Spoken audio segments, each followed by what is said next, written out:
We ready? Yeah, but... We're doing this? Mm-hmm. I'm going to intro it. It's fun. Oh, okay. Yeah. Yeah, okay, great. This is how we go.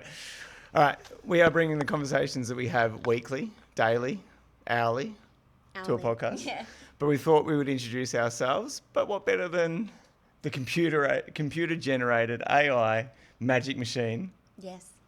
introductions. So, welcome back to It's Alix and Matt podcast, where love, laughter, and unforgettable memories take centre stage. Today we have someone extraordinary, a master of ceremonies, a weaver of words, and a magician behind some of life's meaningful moments. Whether it's a wedding, vow renewal, baby naming. Do you do baby naming? I have done them, yes. Oh, okay. That milestone celebration you've been dreaming about. Alix the celebrant brings humour and a whole lot of sparkle to every story they help tell. With an infectious passion for connection, a knack for personalisation, and a vibe that makes everyone feel seen, Alix doesn't just officiate, they elevate the moment. So grab your coffee, we'll talk about that in a minute, your tissues and your sense of wonder. Alix is here and we're ready to celebrate life out loud. Woo! I love, though, that AI has made me non-binary, which is fine. I did pick up on that and I was like, I'm just going to leave it. I'm just going to leave it. You do sparkle though. Oh, thank you. Am I now reading this? Yes, please. Buckle up, party people. It's time to meet the man who turns ceremonies into celebrations and receptions into unforgettable parties. Yes. Today's guest is the maestro of weddings, the guru of good times, and the guy who makes sure your big day feels just like you. Fun, heartfelt, and full of sparkle. He's a master of custom ceremonies that make guests laugh, cry, snort champagne out of their noses, and get straight into the party vibe. And once the vows are done, he seamlessly switches hats to become an MC who keeps this reception flowing, the energy high, and the dance floor on fire. That's on fire. From personalised storytelling to coordinating all the fun bits of the night with warmth and a wicked sense of humour, give it up for the awesome Matthew Vercoe, celebrant MC and chief joymaker. Woo! That worked really well. Hello, Alix. Hello, Matthew. Sparkle. I like the word sparkle because I think you do sparkle. Okay, this coffee. We're talking about coffee. So no issues with your coffee this morning, Alix? Oh, none at all. Look, desperate for the caffeine as always. And I go to get it. And I'm not going to say where because, it's not their fault what happened. But I don't know if you've seen these around now. They've started to use these containers that you put like a lid on as if it's a Coke can or something. Sure. I've got some issues with it. I can't imagine it's great for the environment. There's 2 rings. So yeah. I watched Alix literally bang into the top of it with a fork to break the first one. She's like, oh, shit, there's a second one. I was like, why wouldn't it pop open? There's 2 on there. So, yeah. But we finally made it, and it's only been an hour, but now we've got it. But you're not really a caffeine man, so. I am not. You don't understand. I am not. The heartache. So, Alix, a quick snapshot of, I hate to say the word credentials, but you've been in weddings for a few years. Yeah, just a few. Just a few. You just married your 450th couple, didn't you? I did. Oh, it's on Valentine's Day. Was it Valentine's Day? Yeah. Oh, that's pretty cool. Day of love. Day of love, VJ. It's 8.5 years. So August is my anniversary of hang on. For those who are not great at maths, when did you start? 2017. Oh. Yeah. Hang on, when in 2017? Just before. Oh, that's what I was going to. That's what I'm interested in. The 2nd of August 2017, I got the email from the Attorney General's Department. You're good to go. Sounds boring, doesn't it? But also sounds quite official. Because I don't really ever hear anyone use that language, say the Attorney General's Department at any other time. Hi, my name is Matthew Vercoe. I'm a Commonwealth Registered Married Celebrant. Yeah. And so, yes, August. And the first wedding I officially did was in the September of that same year. Cool. Tell us about that wedding then. The first one? Yeah. So one of my very good friends' sisters got married. And so I did their wedding. And it was prepped. I had a celebrant friend, Jessica Mader, on board in case my registration didn't come through. Okay. I didn't know that. So I was going to story tell. She was going to do the legal requirement if needed. And you get this registration and off you go, little bird. And so put everything together. It was in Benithan Park, which I don't know if they allow anymore. I don't know. I haven't seen one there since. And there was a big jumping castle there last weekend. Yeah, and maybe, who knows? I don't even, did they get permission to be there? Who knows? Anyway, very DIY, which was lovely. But obviously a baby celebrant, I knew nothing about the actual running of a day. So the only part I knew was from weddings I'd attended. Yeah. And so we get there, everyone comes in, and like I said, a lot of DIY, really great family and friends helping with everything. Awesome. All the guests arrive, and it's 5 to 4, and bride's coming at 4. So I say to everyone, take your seats, come in nice and close. Bride will be here in a minute. Full sun? No, we had heaps of shade under trees. Yeah, thank God. It was September as well. September, Yeah, under trees. And, 4, 10 past 4, 4:15, she's still not there. And everyone's just staring at me because I'm the celebrant. There's no other vendor there at that point. And I'm like, I've got no idea where she is. And so I call my friend, because it's her sister. I said, you got an ETA? Oh, we're going to be another 20 minutes. I was like, Help. So we're up to about 30, 40 minutes? Is Yeah, that? yeah. Wow. and so there are a few things. You've probably not had one like Nah. that since. No. I've never had 40 minutes. No. Yeah, 15, 20, but yeah, okay. And because I now, instantly knew after that what to look for, don't say any housekeeping until Yeah. person number 2 is there and ready to walk down the aisle. So, yeah, it was all beautiful. At the start, ask everyone to stand, didn't tell them to sit. So they stood the whole time because, Matthew, I'm sure you've seen this. Unless you tell humans what to do on a wedding day, they don't know. Funny enough, we carpooled here and we literally spoke about people just want guidance. Yeah. People want to respect the couple and respect the situation and forget to be humans themselves. Yes. So they need to be told in a loving kind of way. Yeah. That's okay. Yeah. Now, Yeah. did you have music play throughout the ceremony as well? Yeah, so both these people worked in schools and they had a student of theirs play the keyboard. So they played the aisle song, and again, I didn't think I would need to tell them anything post the aisle, and this lovely girl continued to play, and the whole ceremony. What did you play? Just like some background, and it was nice, and it was slightly quieter than the aisle, but again, I didn't know how to I felt too uncomfortable to give those some, yeah. or to be like, sorry guys, and walk over to her, or say in the microphone yeah. hey music girl, please stop. So there was a background music the whole time, but you don't know what you don't know. Well, and also the guests didn't know that wasn't meant to be happening. Well, it's Benoithen Park as well, so there's going to be traffic from the road as well. So potentially, we don't want to hear this is how I spin it. Potentially, we didn't want to hear the traffic, so we had this beautiful child playing music throughout the ceremony. But that's it. That's probably a good way to talk about what we're going to do over these sort of recordings. The things that we've learnt, the things that we've fucked up, the things that we've made mistakes. What are you talking about? No. I thought we were perfect. No, we make heaps of mistakes. No, I can't. The time that I did 2/3 kisses because I forgot that there was ring exchange, and then the time that, there's lots of times. There's lots of mistakes. As long as you weren't kissing them, that's fine. No, I got asked the other week, actually. I did a rehearsal with a couple. It's one of the Chelsea from Easy As couple. And, I said, after the ring exchange, I'm going to say a few words. You say I do. I'm going to step out. Give us a sec. You're going to pop the ring on your beautiful wife-to-be singer, and then you're going to smooch. He looks at me and goes, who am I smooching? I said, well, it's not me. It's not me. No, he wasn't serious. But I just needed to be clear. I'm not here for smooching. I'm just here to marry you. Help you smooch your person forever. And the lessons of that are just have fun. But I was 15 metres away from him, not because I was scared about being smooched, because I didn't want to be in any of their beautiful photos as well. Yes, of course. But yes. We'll come to that. We will come to that. What about your first wedding? My first wedding was in Victoria. It was in Halls Gap. Yes. It was friends of mine. So my good friend Simone, that I went to school with, her elder sister, Amanda, was getting married to Tom. They're big outdoors people. The first wedding I did, it was my friend's older sister. Oh, there you go. That's a nice little connection, isn't it? So we drove across to Halls Gap from Adelaide, got there the day of the wedding. Yep. Went and checked in with them because I knew everyone, it was okay. We were pretty casual. Went back, put the suit on, went out to the site.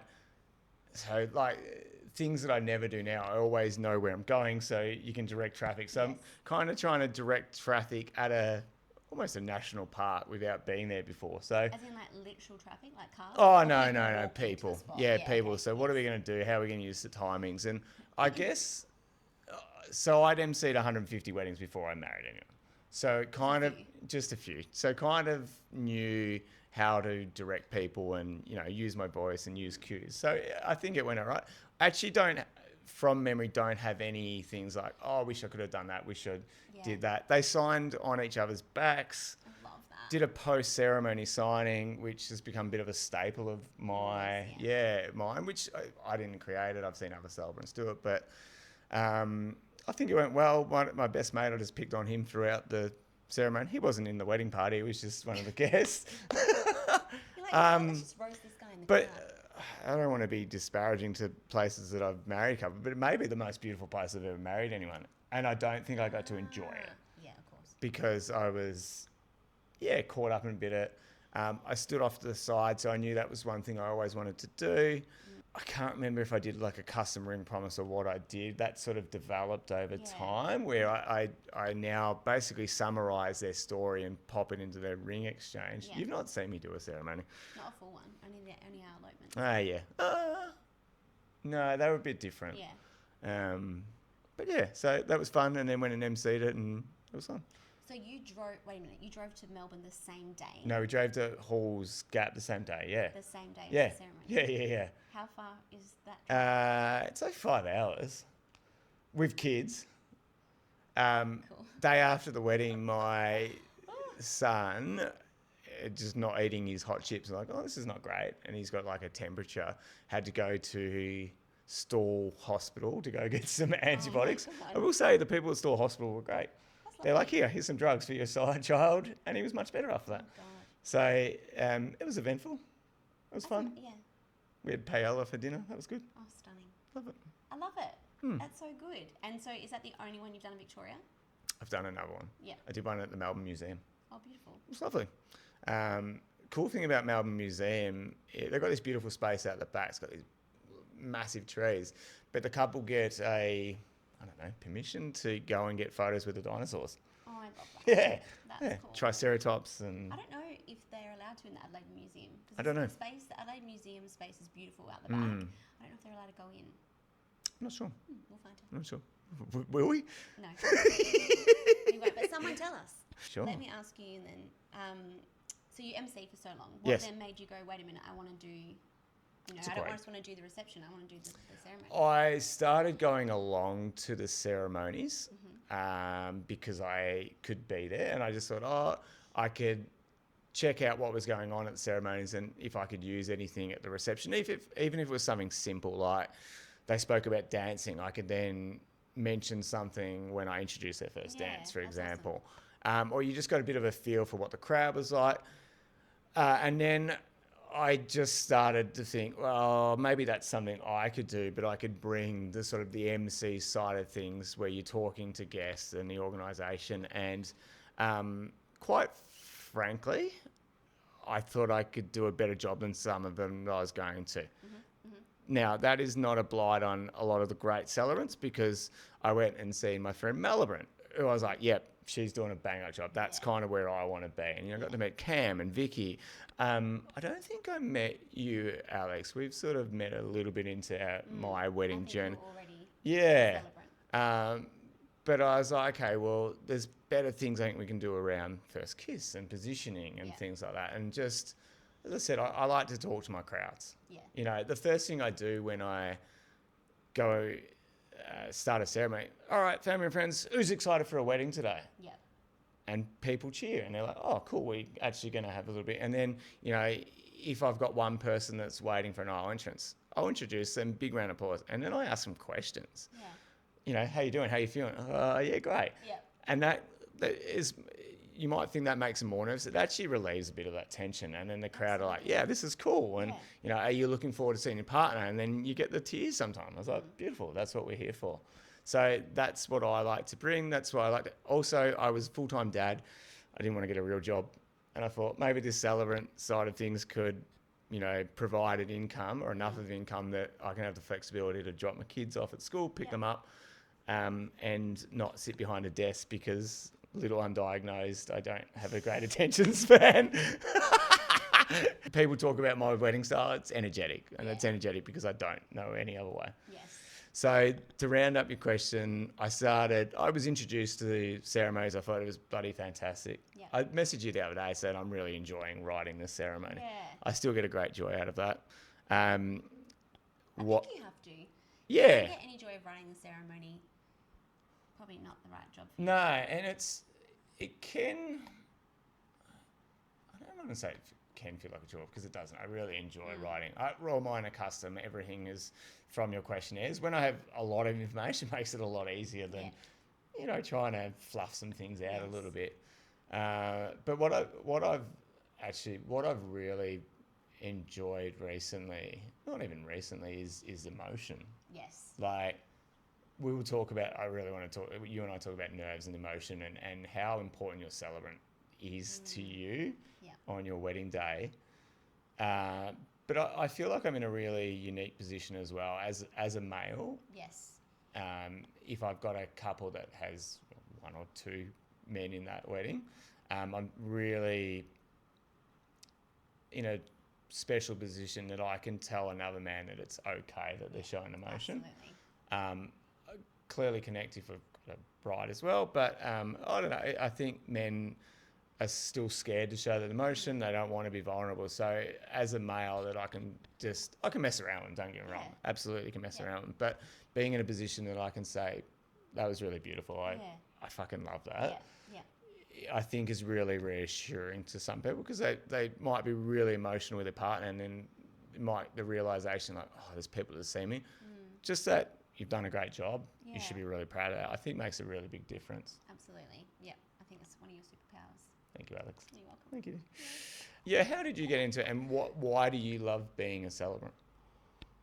I know that's a very broad, basic question, but I think it's really important. Yeah. So it's 2026 now.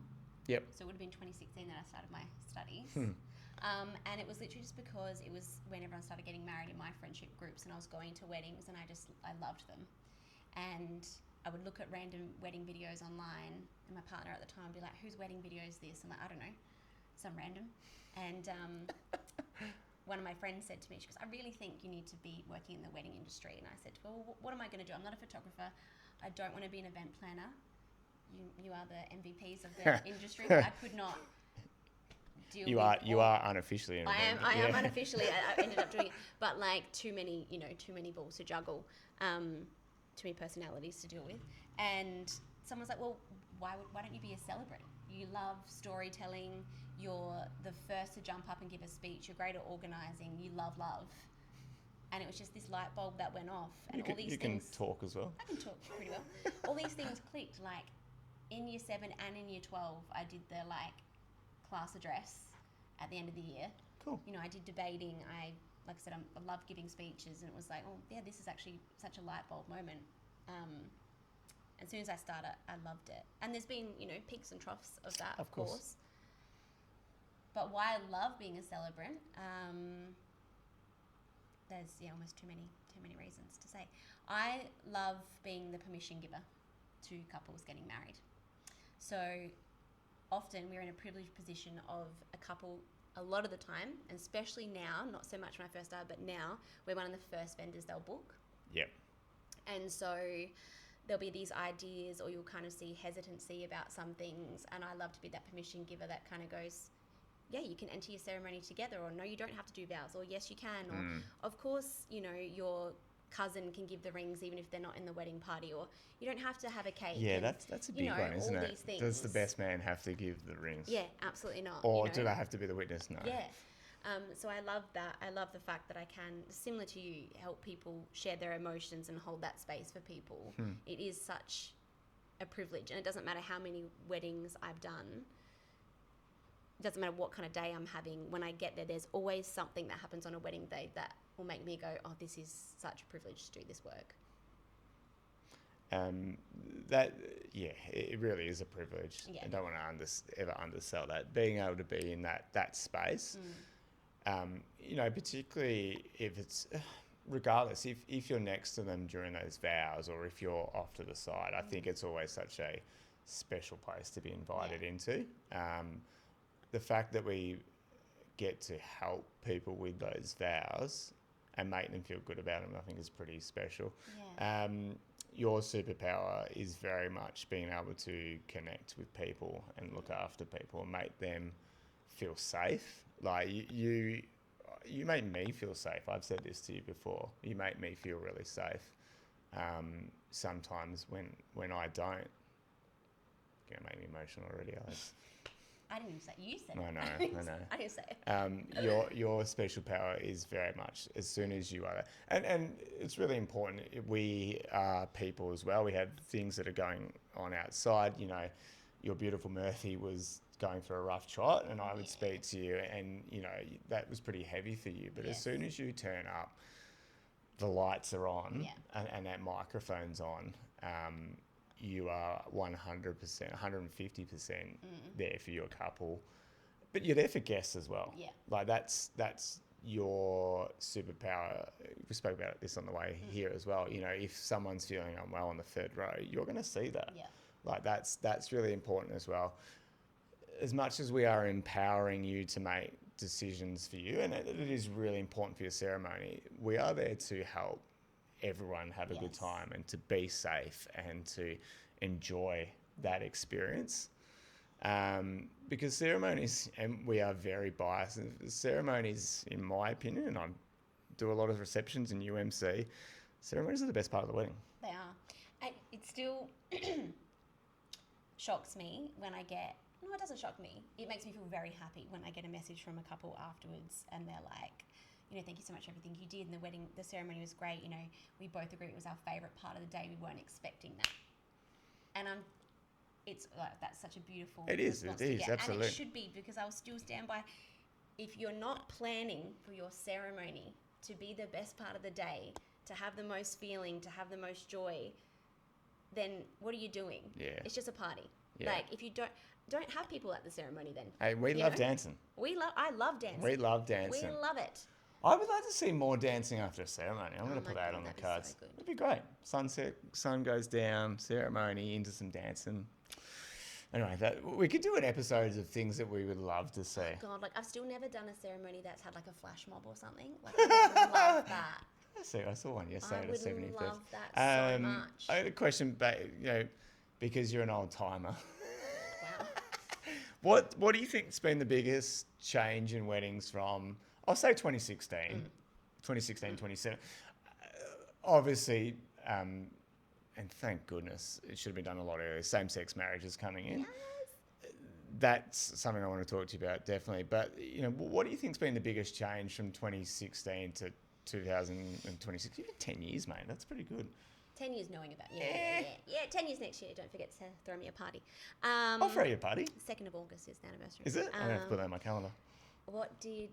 Because, oh my God, 2nd there's like of been August. so many changes. I think I definitely feel with my couples and when I meet with them, there is definitely in the beginning stages more conversation around the importance of their ceremony, and we want our ceremony to feel good and we want it to be personal, and we've been to some where it's quite generic or the celebrant said the wrong names the whole way through and these sorts of things. So I think people valuing the ceremony has been a huge shift. They're outliers, by the way. We just gotta put that. Yeah, has been a huge shift. Aesthetically, there's been so many changes. Like, I've seen it go from like less is more to really extravagant, back to less is more, back to really extravagant. It's kind of changed a lot. And like a couple last week had those faux flowers. So your fake flowers. Yes. I don't like using the word fake. The faux flowers, the silk flowers. It sounds like it cheapens it, but I don't think it does. No, but what I was saying to them is in 2017, if someone had fake flowers, you knew. And they were all very similar and they looked very... Bunnings. They looked cheaper, they looked, you know, and everyone has a budget and that's fine. But the ones that you see now, the amount of times I've walked up to them and gone, oh shit, these are fake. They are so good. So there's been those changes as well. And I think just inclusivity in general and people thinking outside the square of like, especially grooms, you know, do you want to do an entrance? Do you want to do something silly? Do you want to walk in together? Do you want to, you know, both parties having a say? I think it's been a big shift as well. I did some numbers on both wedding parties entering last year, and it's still in the minority, but I think it was maybe 15% of my couples both were coming in, which I really like. Yeah. I really like. There's definitely been a lot I'm of... yet to have. I think I'm yet to have a heterosexual couple do it. No, I do. Yeah, I do. which I love. Yeah. Like I say, No, I do. I've had some same-sex couples walk in, 2 grooms coming together, 2 brides coming together, but not really a bride. I've and got groom something or cool 2 people that happening have here, different and genders. I've got a same-sex couple of mine. We're at the Manor. For those We're unaware, at the Manor today. we didn't mention that. We're at the No. Manor. We will plug the Manor. They're doing a first look into their aisle entrance Oh yes. because we've got the nice big. I was going to say runway. It's not a runway, is it? The nice walkway. 'Cause we're not Is this a- the 2 women? Yeah. Yes. Yeah. Which I think would be really cool. Yeah, I love that. I'd like to see just more couples in general coming together, but that's just me. It's going to come back to COVID. I think COVID has made ceremonies more intimate as well, in Yes. my opinion. Yes. I was just emceeing them, but I felt weddings got smaller. Now, there's still the big ones, don't get me wrong. I don't do a lot of the big ones. I do love a small ceremony, small reception, but I think people have realised the connection of people is really, really important. Yep. Indoor ceremonies are going to start to get a lot more popular. No, but COVID it gave people permission. Like there was like at that time, we know what a crazy time. Celebrants had this kind of we're lucky because you can't get married without us. Yeah. So we could still work Yeah. essentially. And I remember because in the April I had 6 weddings booked in, and all but one went ahead with the 5 people ceremonies. So they were like, we just want to get married. All but one. Okay, yeah. So they were most, yeah. Sorry. And so one like moved completely, and the others kind of got married, and then some did the day again a year later in a year fashion. You had some a few of those, some didn't you? didn't. Yeah. But yeah, it definitely gave permission for people to kind of go, oh wait, we can just have 20 people at our ceremony, or it also gave a lot of permission to like not get on an international flight on Monday. Like we don't have to have our honeymoon within seconds. Yeah. We can go in a few months. Yeah, or a year after. a lot of my couples are 3 months, 6 months later They'll now. have like a little staycay Yeah. afterwards somewhere. Yeah. Decompress. I'd like to be invited to the day after. They sound fun. Oh, that was so. I thought you were going to ask to be invited to the honeymoon. I was like, that's a bit weird, but No, each to their own. not to the honeymoon. Yeah, The day I'm after with would you. Be good. Yeah, it'd be great. That would be fun.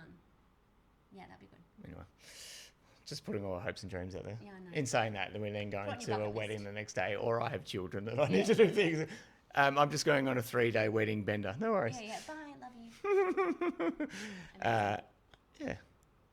Happy? Happy. Okay. Cheers. Number 1. Boop.